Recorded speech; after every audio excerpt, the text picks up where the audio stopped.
Chapter 17. What they don't tell you about love. They don't tell you that you'll spend much of your adult life trying to reconstruct your first experience of love.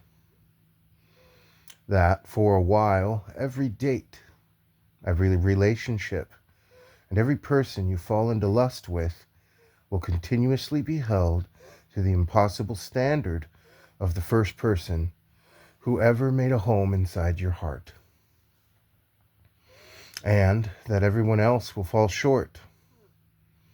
They don't tell you that first love is a rampant, insatiable beast, and that someday you'll be glad you've found something more tame.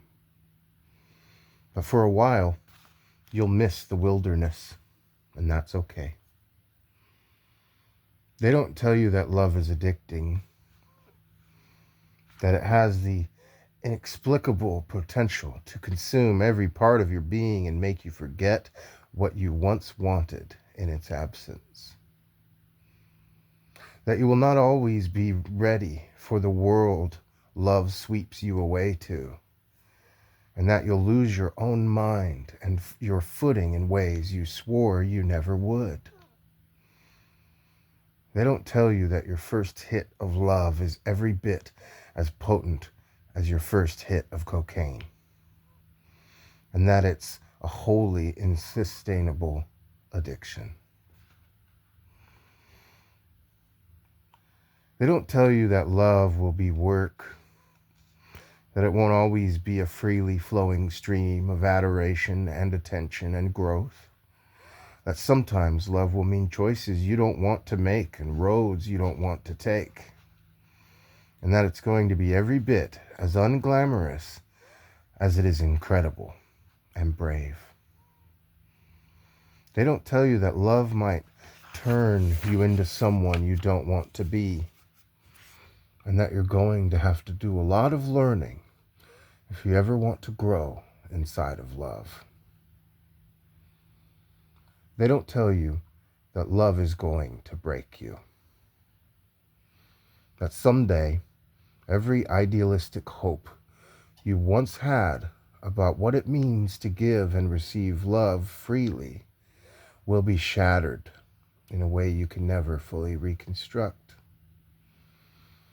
That no matter how many hearts and hands and futures you hold with someone else after this point, you'll never get back to the way you once looked at love and hoped that it would manifest for you. They don't tell you that this will eventually be a good thing, that the real, concrete love will ultimately overshadow the flimsy fantasy love you've constructed in your mind. But that getting there is going to be a trip, one you'll be wholly unprepared to make and never entirely heal from. They don't tell you that you'll forget to be loved, that at some point in the process of reaching and striving and growing and always moving forward in your life, you'll let love slide by the wayside, that you'll subtly forget what it's like to be touched, to be treasured, to be adored and admired by another human being with a mind and body every bit as real as yours. They don't map out the dull, inconsolable ache that grows inside of you the longer you let yourself forget that you're desiring love. They don't tell you that you need it like water and air, and that no matter how hard you try to prove the opposite, a tiny part of you will always be unfulfilled without it.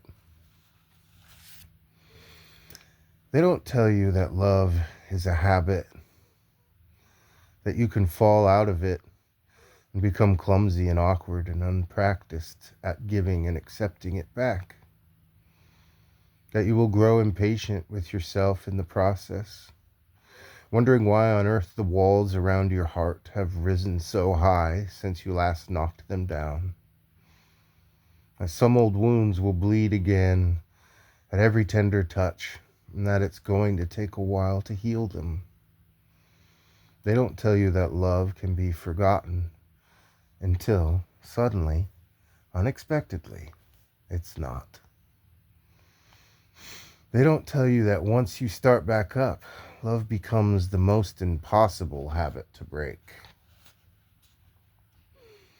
They don't tell you that nobody can tell you the way love is going to feel for you. That it's an experience so unique to all of us that we'll never fully understand what we're getting ourselves into until we find ourselves right in the middle of it. They don't tell you that it will be a loud and a quiet, big and small, fierce and unassuming, proud and shameful, all at once. They don't tell you that love will end up meaning to you because they can't. Because for some things, we still have no words.